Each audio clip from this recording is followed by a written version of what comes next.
this is Peggy for CropStop.com, and today I've got quite a few things I want to show you that just came, and you are just going to be amazed. Look at this adorable card. Let me show you some of the things that I used to make this card. The die cut that I'm going to use, I am just absolutely loving this one. It's called Blossoms 3 by Spellbinders, of course. It's one of their nestabilities. Oh, this is my little template. I'm going to show you how to do that. So you're going to get 5 dies with that. So that is it. And look, this is what is so exciting about these nestability die cuts. They match perfectly with the Heartfelt Creation flowers. This one is called Flora Grande 2. So there are 3 there. And again, these match perfectly. And you'll get to see how I do that. So look at this one, the jumbo and the baby. So again, I have 5 sizes, 5 dies, perfect set. We have all of these at CropStop, so make sure you check that out. Then we have this leaf. It's just a distress sleeve. Let me bring my card back in. Oh, one of my little doodads fell off. I used it right back here just to add the little greenery for my flower, of course. Any flower will do, but this was one of my new ones I just got, so I wanted to use it. And then my sentiment that I used was thinking of you, and I took it right off of here. That's what's really nice about these stamp sets. I not only get the design, but I get a little verse with it, so that works out really nice. I can use it for lots of things. So we're going to use Heartfelt. And then, of course, I'm going to use my Memento inks, black, bamboo green, bamboo green, and desert sand. Those are some of my favorites. And I always somehow have to use my distressed inks, my tea dye. So we're going to use that. And then wait till you see this. Look at these colors of smooch. Oh my goodness. They are so much fun to play with. They're like little ink. Let me just show you on the tip here. I think I showed you this once before in the darker ones. But look, you get this neat little tip like you can do your fingernails with, and you can just put your ink wherever you want it. So what I did is I used it as an accent in my flowers. I used the black right there in the center. See it right there? And then I don't know if the camera can pick up the gold edges. I just kind of went around the edges and colored that up. That's what was real nice about the tip on these, is that I could use it almost like a marker and just highlighted my flower a bit. Well, let me clear these off here, and then I'm going to show you this really cool thing I just figured out this week. Okay, what I'd like to do first is to show you how you can use your Cuttlebug folders in your Grand Callibur. I've had a lot of emails and a lot of questions about that. I did not Cuttlebug anything on our card that we're going to do tonight, but I wanted to show you how you can do this. There's 2 different ways you can do it. One is by using the Spellbinders Sizzix Original Mat. They also call this the Raspberry Mat. It's more of a plate than a mat. So I don't know if any of you remember the old wizard that you had to crank that thing. Well, that's kind of where they got this thing for. Anyway, you can use that. I'm also going to show you a way that you can use your Cuttlebug B folder. It's not a folder, a B plate.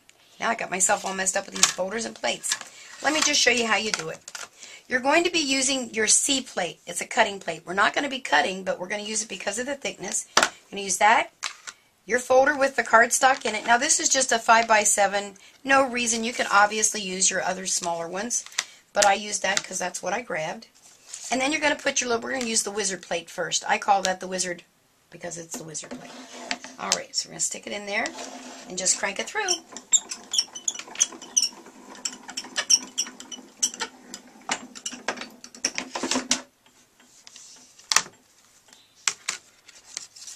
Voila! And there you have it. Let's stick this behind, maybe make it a little easier to see. Look at that. And it's beautiful. I mean, it's just absolutely perfect. No cranking really hard, so that works really well. We do sell these at CropStop, and all you have to do is ask for the raspberry plate, and Haley Joe will know what you're talking about. And I think it's got a number. You know, I don't know those numbers. Now, another way you can do it, let me grab another hunk of paper. And we'll stick it in there again. Again, we're going to use the C plate, Cuttlebug folder with the paper in it. And then, if you happen to have your Cuttlebug and you have a B plate, you can lay that right on top. Stick it in there. Oh, my little tray didn't click. There we go. And crank her through.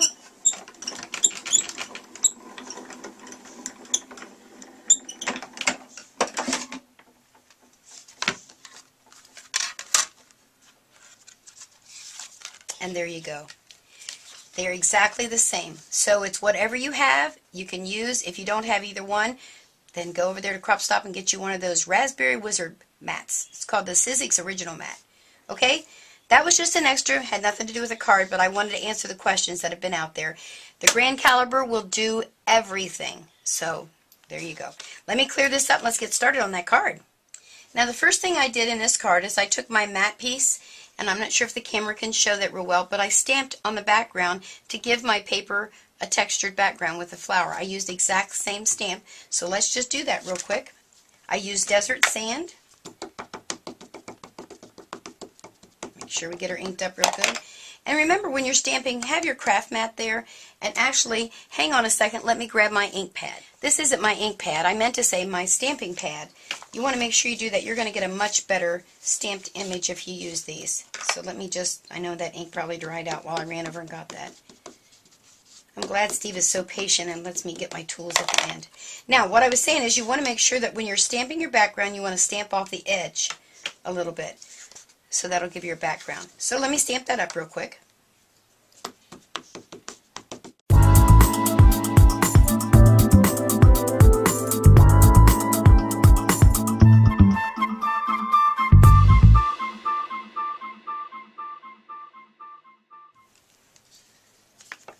Okay, so all I did was just stamp randomly all over there. Now I am going to be trimming this down to be 4 by 5 1/4 to fit on the back of my card. Now the next thing we're going to do, let me bring in another piece of paper, is I'm going to go ahead and stamp the actual flower. I need 3 pieces, that's what I've used here, and I put foam tape in between each one to give them a little bit of, you know, dimension, because you know I'm all about dimension. So let's ink this up again. And this one I want all the way on my cardstock, of course. There we go. Got a nice image there. Now you know what I'm thinking. I might have put that too close to the edge. Let me see. Oh, I think I might have. Let me turn that over and try that one more time. Because I mainly want to, I can do that way, but I want to show you how you can make yourself a template using your nestability so you don't have to cut these out by hand, because that will take way too long. So let's do this. There. Make sure you close up your ink in between because it will dry out on you. So I've got my image. Now obviously, as I said, you could take your scissors and you could cut around each one of these. But because Nestability has made the dies that match perfectly, this is my template. This is how I do it. I go first and get a piece. I use glossy paper only because it's a little bit sturdier for this. And I cut out, obviously with the Grand Callibur, the center part here. I don't know if I know the camera can't see, but I have put some repositional tape here so that my die stays there. Now I'm just going to lay this down here and I'm going to line it up. And the reason I taped it is that I can lift up my die and then see I'm going to line it up with the edge of my already cut out image. So let's just line her up there. It's just kind of like playing a puzzle. Let me see if I can get it in there really close. There we go. And then you're going to use a piece of your repositional tape. Put it off and on your skin a little bit because we are going to stick it on the stamped image and you don't want it to tear that. There we go. Then we're going to flip it over, lay it on our A plate, bring in my C plate for cutting, and run her through.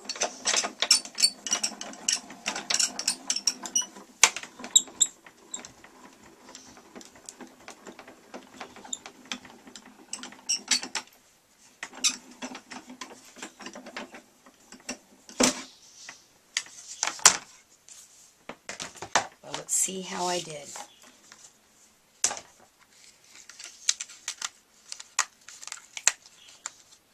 Voila! Oh my gosh! I think this is one of the dropped it. One of the most perfect ones I've ever done. Look at that! It's like right at the edge. And that's, I mean, look how quick I did that. If I'd done that by hand with scissors, we would have been here, and Steve would have been yelling that I'm running out of time. Okay, so all you have to do is make yourself a template. I keep this in there all the time, and that's how I store them. And that could be another template if I lose one. Now, let me just show you. I don't need to show you how to stamp all 3. Obviously, you know how to do that. Let me grab some ink and show you how I colored this up. And again, now I'm using my craft mat, and I talk about that all the time because I do love it. You come off your craft mat, and you go onto the edge of your flower, just to give it a little highlight there.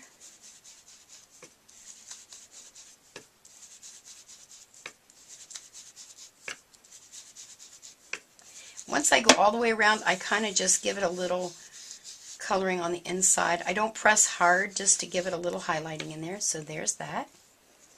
Okay. Now what I did, let me show you because that really does make a difference. Wrong one. Let me grab this over here and this. you're also going to do the same thing on the edge of your card once you come down. This is your Distress Ink, the tea dye. And you're going to do the same kind of thing, coming around the edges.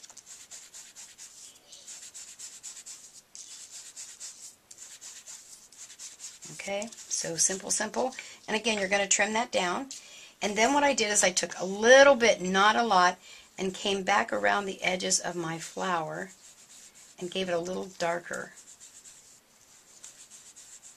And each time you do this, they're going to be a little different looking anyway. Okay, yeah, I'm liking that better. Okay, then you're going to go ahead and do all three. You're going to put a piece of foam tape in between each one.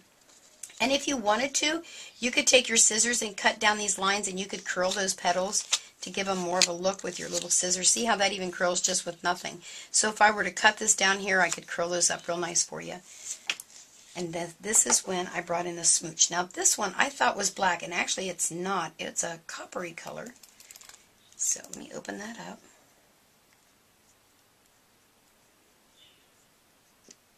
And I'm going to put that right in the center. Now normally it would be, let me bring my card in here. See, I did it in the little one. I'm going to do it in the big one here just so you can see it.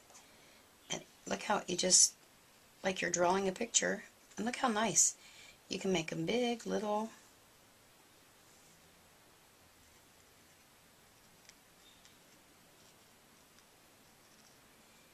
Now the other thing you could use is something that we used the other day were the pearl pins, if you wanted more dimension. So there's my center. You just need to let that dry for a little bit. It doesn't take very long at all. And then I'm going to bring in the gold. This is what really added a lot to my card, was adding these little lines. I'm not sure if I can do this holding it, but I'm going to try. All I did was line it up this way, and wherever the artist gave me those highlight lines, that's what I used.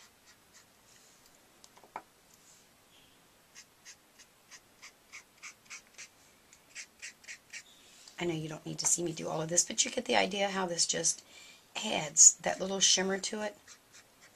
And if you wanted, you could even go up here and add a little bit around the outside of your little seed pocket, like that. And that's, can the camera pick up that shiny stuff or not? See how that does? That just gives you that little artistic flair. Let me bring this back in and show you. Put that in there so I don't mess that up and spill it. So there it is, all the way around the edges. Now again, what I did on the big one, you know, I don't know if I can take that apart. Hey, I can. Let me do that. Can you see how I cut in between each one of the petals there? And then you could take anything round and you can do this and give it even more life to make it look more real. I love doing this to the flowers. I love the stamp set and these dies because I don't like taking all that time to cut everything. So you can see how that gave it that nice, it looks more real. And I could have went ahead and done that to the smaller, the in-between, but I did do it to the smaller one, and what I did on it was to bring the petals forward, like so. Now, you think I tore up my card, but I didn't. All I have to do is just put a pop dot there. For the leaves, all I did was use bamboo green on a piece of green cardstock and did the same thing with my inks and colored them up. And I called it a card. So there you are. Oh, don't forget, you got to have your sentiment. See if I can make that stick. Now one thing, I don't know if you saw it fell off. This is what we did. You can go back and watch the other video about using the pearl pins and making your own bling. So that's all. It won't stick now because I pulled it off of there, but there you get the idea how you can do that. There you are.